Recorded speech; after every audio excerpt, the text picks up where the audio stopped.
లాస్ట్లో ఫైనల్ పర్ణశాల క్షేత్రం. పర్ణశాల క్షేత్రంకి వచ్చాము ఈరోజు భద్రాచలం నుంచి. ఇది కూడా సుమారు ఒక 80 కిలోమీటర్స్ ఉండొచ్చు. మనిషికి 200 తీసుకొస్తున్నారు. మీరు ఎవరైనా రావచ్చు.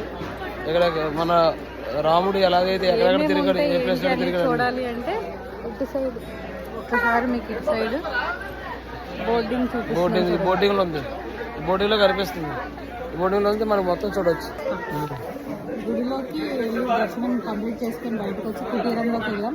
గుడిలోకి ఫోన్స్ నాట్ అలౌడ్ కాబట్టి నేను మీకు చూపించలేకపోయాను. ఫోన్లు ఎందుకు నాట్ అలౌడ్ అంటే మనం ఫోన్లు పట్టుకెళ్తే అక్కడ వాళ్ళ వ్యాపారం సాగదు. వాళ్ళకేమో 100 రూపీస్ తీసుకుంటారు. ఎన్ని ఫోటోలు అయితే 100 తీసుకుంటారు. మాస్టర్ ఏమేమి చూస్తారు చెప్పు.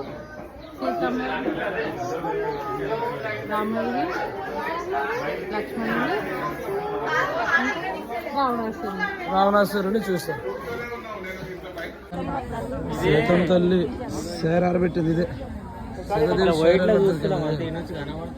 షేరారబెట్టింది ఇదే సీతాదేవి. సీతం తల్లి షేరారు పెడుతుంది కదా ఇక్కడ. ఈ పైన సీతం తల్లి షేరారు పెట్టుకుంటుంది.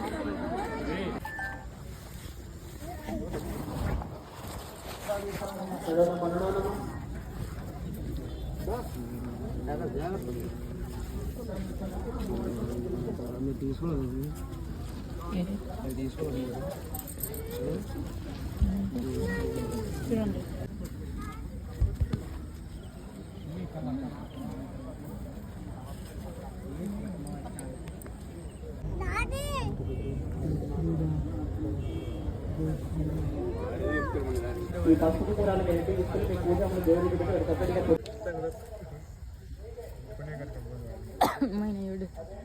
అంతకూర పెట్టుకున్నాడు.